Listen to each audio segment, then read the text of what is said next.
You will hear a conversation between a psychiatrist in the medical centre of the college and a new student. First, you have some time to look at questions 1 to 4.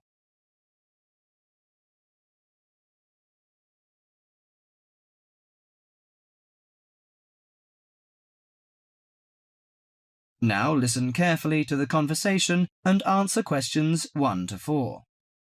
Hello, sit down, please. Thank you. Now, you are a new patient, aren't you? Yes, that's right. Okay, so I'd better get some basic details down first. Right, we'll start with your name. Martin Hansen. Do you spell that S-O-N or S-E-N? Hansen. Okay, and you're a first-year student? Yes, I am. Study in? Electronics, actually. I hope you enjoy it. Thanks. And your address? 2805 Hesperian Avenue, Hayward. 2805 and Hesperian. Yes, that's Hesperian. Hayward, Hayward. And your phone number? 734-246-55. 734-26455. No, you got the 6 and the 4 the wrong way round. It's 24655. Huh? Sorry, right. And, when were you born? The 15th of June, 1986. Here in New Zealand? No, I was born in Sydney.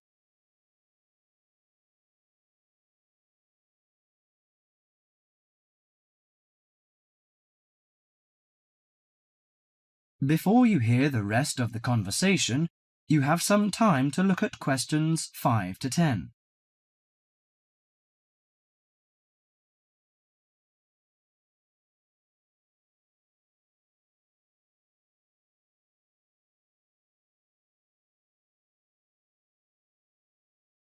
Now listen to the conversation and answer questions 5 to 10. Good. So, what's your problem? Well, frankly, I wonder whether it is a problem. I get the blues, and it lasts for quite a while. I don't know how to... Yes, we all feel sad or get the blues now and again. Generally, our sadness lessens in time, and with the support of friends. However, if the depression leads to difficulty in thinking and greatly disrupts your daily routine, it can be evidence of a psychiatric problem. What do you feel exactly? I always feel sad and worthless. I find it hard to fall asleep and wake up early in the morning. How long has it lasted? Nearly half a month. Do you feel fatigue or loss of energy? Or you may have lost interest or pleasure in usual activities? Yes, sometimes. At first I thought I could overcome it by myself, but I failed, and I'm so glad that you came here. It seems that you are suffering mild depression from your symptoms. Depression? Yes, I feel depressed sometimes. But why would I... Depression may occur as a result of biochemical changes in the body. Alcohol, amphetamines, cocaine, and LSD can bring on depression. Those who have a family history of depression usually have a greater risk of depression. Sometimes the worrying changes in life can lead to depression. I see. I had a really bad breakup of a love relationship. It makes me feel hopeless. Do you think I need some treatment? Yes. Antidepressant medications are often used to treat depression, if it is serious. But I don't suggest them at first because of the side effects. I suggest psychotherapy, which can give you support and help you regain control. So do I need to come here every day? No, I will arrange counselling sessions for you, which will last 12 to 20 weeks. You come here once or twice each week. The psychotherapy is directed at helping you gain insight and understanding about events in your life, which may have contributed to your depression. With growing insight, you can often learn more effective ways of coping with your feelings and changing your behaviour. What can I do to take care of myself? Well, at first you should do some physical exercises on a regular basis, at least 3 times a week. How is your food? Do you eat well? Yes, I think so. I eat at my homestay family. Good. Find a hobby or a positive recreational activity to participate in once or twice a week. I know it's difficult for you, though. When you feel it's hard to overcome the depression, come to the counselling session. Remember, ask for help if the load is too heavy to handle. Yes, I'll try. So, when will my counselling session begin? I'm going to arrange that for you. That is the end of part 1. You now have half a minute to check your answers.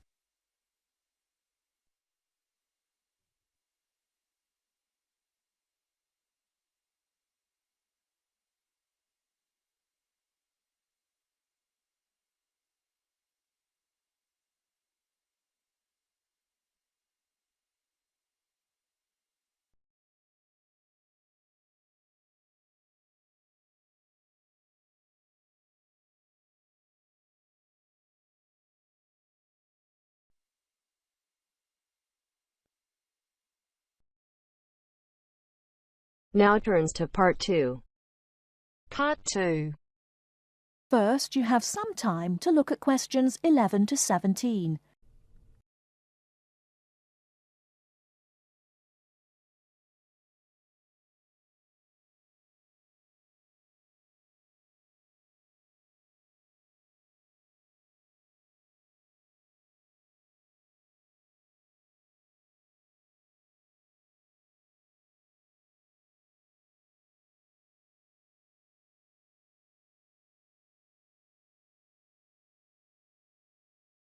Now, listen carefully and answer questions 11 to 17. Good afternoon, everyone, and welcome to this short talk on the subject of fireworks. Now, fireworks, as I'm sure many of you know, were invented in China, though there has long been disagreement as to exactly when, or even in which century. The consensus nowadays, though, is that it was in the 6th, as there is considerable evidence of war rockets being made then. We also know that fireworks were in use by the 7th century in Arabia, where they were called Chinese arrows, reflecting their military potential. It then took a long time for them to spread to Europe. In fact, it wasn't until the 1200s that fireworks made their appearance there.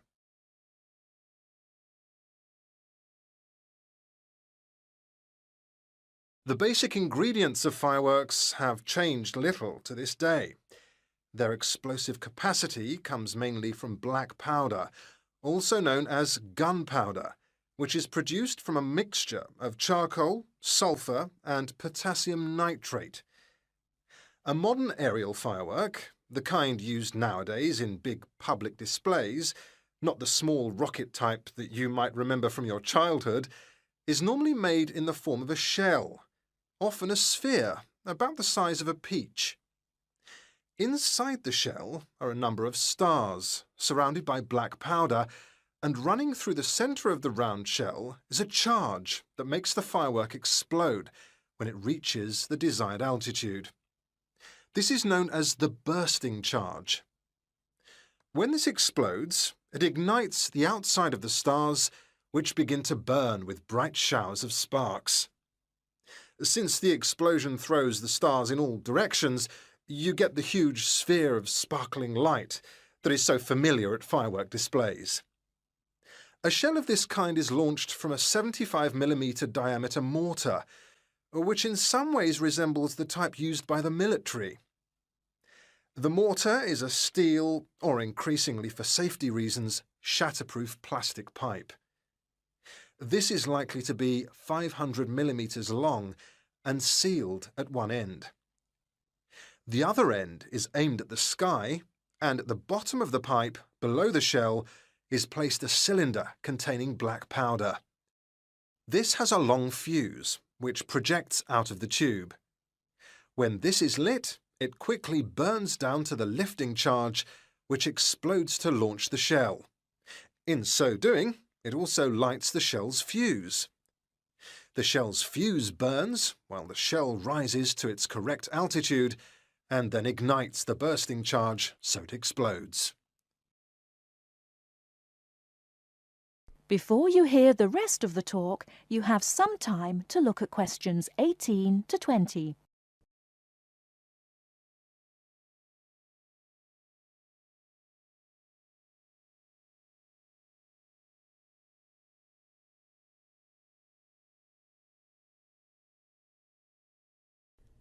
Now listen and answer questions 18 to 20. More complicated shells are divided into sections and burst in 2 or 3 phases. Shells like this are called multi-break shells. They may contain stars of different colours and compositions to create softer or brighter light, more or less sparks, etc. Some shells contain explosives designed to crackle in the sky, or whistles that explode outward with the stars. The sections of a multi-break shell are ignited by different fuses, and the bursting of one section ignites the next.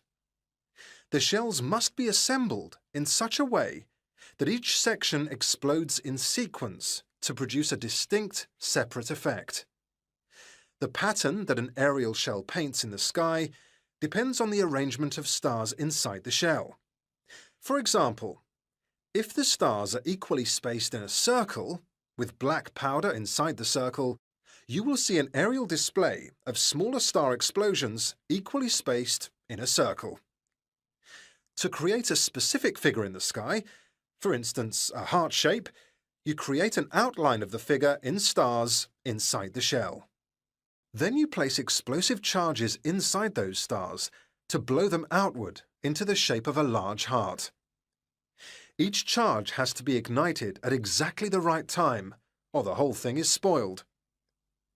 Many other shapes have particular names, like the willow. This is formed by stars that fall in the shape of willow tree branches, spreading a little to the side and then downwards. The high charcoal composition of the stars makes them long-burning, so they may even stay visible until they hit the ground. The ring shell is fairly basic. It is produced by stars exploding outwards to produce a symmetrical ring of coloured lights. More complex is the pattern created by the palm, which contains large comets or charges in the shape of a solid cylinder. These travel outwards, explode and then curve downwards, like the limbs of a palm tree. The serpentine, the last one for now, is different again. When this one bursts, it sends small tubes of incendiaries scattering outwards in random paths, which may culminate in exploding stars. It can be quite spectacular. That is the end of part 2. You now have half a minute to check your answers.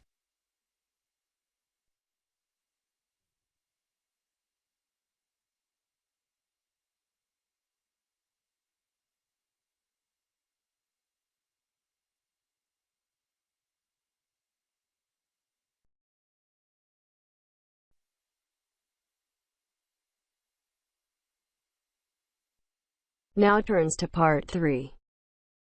Part 3. You will hear 2 engineering students, a woman in her 6th year called Linda and a man in his 5th year called Matthew, discussing the benefits of student work placements. Before you listen, you have some time to look at questions 21 to 26.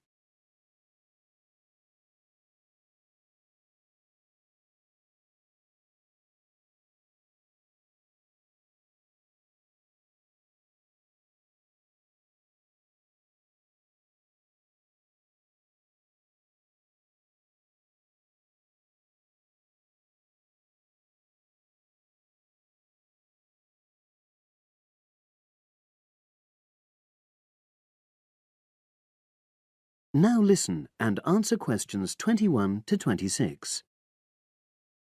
Hi, Linda. Can you spare a few minutes? Hello, Matthew. No problem. I just wanted to talk to you about temporary work placements. I've never really thought there was a good reason for doing one. I've got some savings, so I don't really need the money at the moment. But I've had an email from the university about a vacancy that looks quite interesting. You did a placement last year, didn't you? I did, yes. In my case, I wanted to find out if I was making the right career choice before I began applying for permanent jobs. I thought I wanted to work in car manufacturing, but I wasn't sure, so I applied to Toyota. What was the application process like? Lengthy. There were a lot of different parts to it. The dullest one was a psychometric test. You know, when you have to answer loads of questions about yourself. And you're trying to guess what's the best thing to say. Yes. Then there was an activity that we did in groups, which I found really fascinating. Engineers are renowned for being a bit unsociable, but I thought we made a great team. And we had an individual task too. We had to sort through various business documents and prioritize them.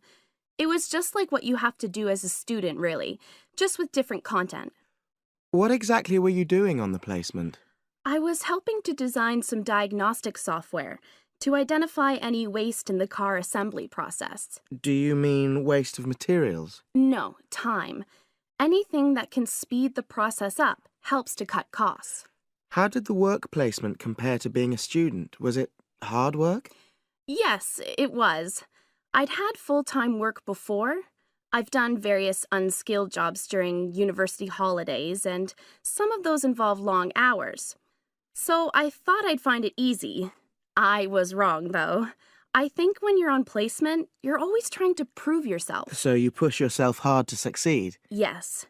But I got a lot of support from my employers. They were always helpful. And then, at the end of the placement, I was given formal feedback. Do you mean on your engineering ability? Well, no. I didn't really need that because we had team meetings every other day. And so I had the chance to discuss technical issues and ask about anything that wasn't clear. The evaluation was about general workplace things, like organizational ability, initiative, that sort of thing. I get the impression you think you benefited from the placement. Well, the best thing is that they've offered me a job for next year. Depending on my exam results, of course, but still. A permanent one? Yes. But apart from that, I learned so much. The industrial environment was much more demanding than the academic one, so my general skills improved, like time management, meeting deadlines. And on the technical side, I learned new software packages, like MS Project. Well, I think you've convinced me that work placements are worthwhile, but while you're here, can you give me advice on something else? Before you hear the rest of the conversation, you have some time to look at questions 27 to 30.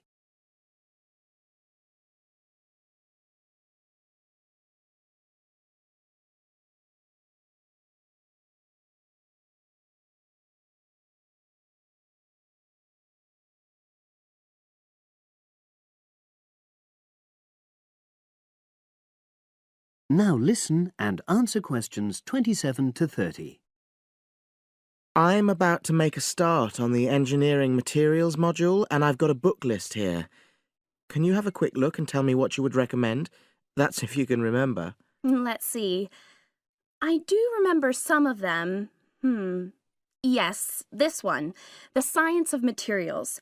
I found the subject quite hard generally, but this book is very accessible, so it suited me.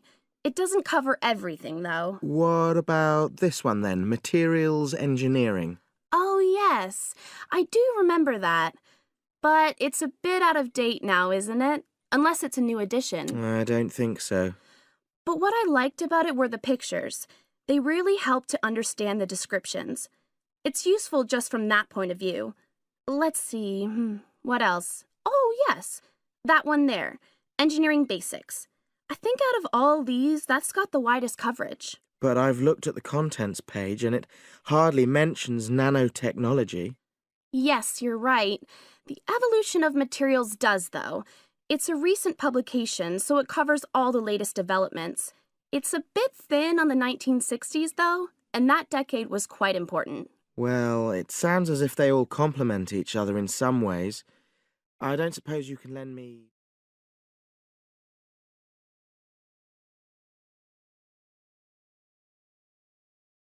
That is the end of part 3. You now have half a minute to check your answers.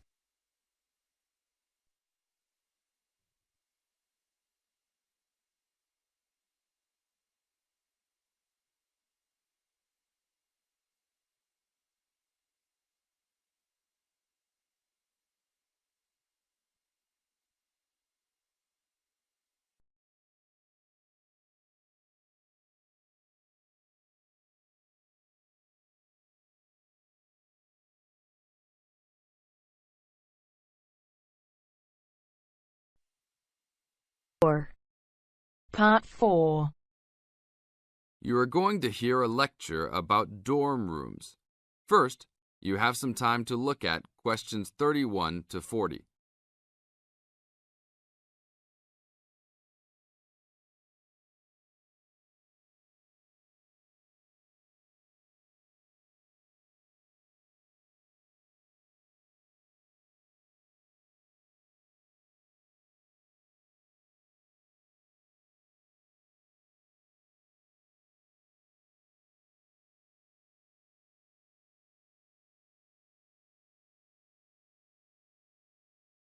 Now listen to the tape and answer questions 31 to 40.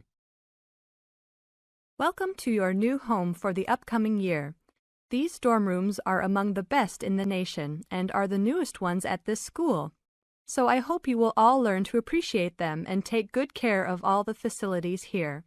I am Gina, and I will be residential advisor in this building for the year. Today I am going to tell you about some of the programs and facilities that are available to you. I will also be telling you the rules that everyone is expected to abide by. I will be asking you to give me your full attention for the next few minutes. I will first tell you about the facilities that are available to you. The dining facility is located on the first floor of the building. It is open 7 days a week from 7 a.m. to midnight. All the food offered to students is freshly made every day, and my own opinion is that the food is actually quite good. Feel free to come and grab a banana for breakfast or sit down with a group of friends for dinner. Although your meals are served buffet style, please do not waste food. All students are expected to clean their own tables after meals.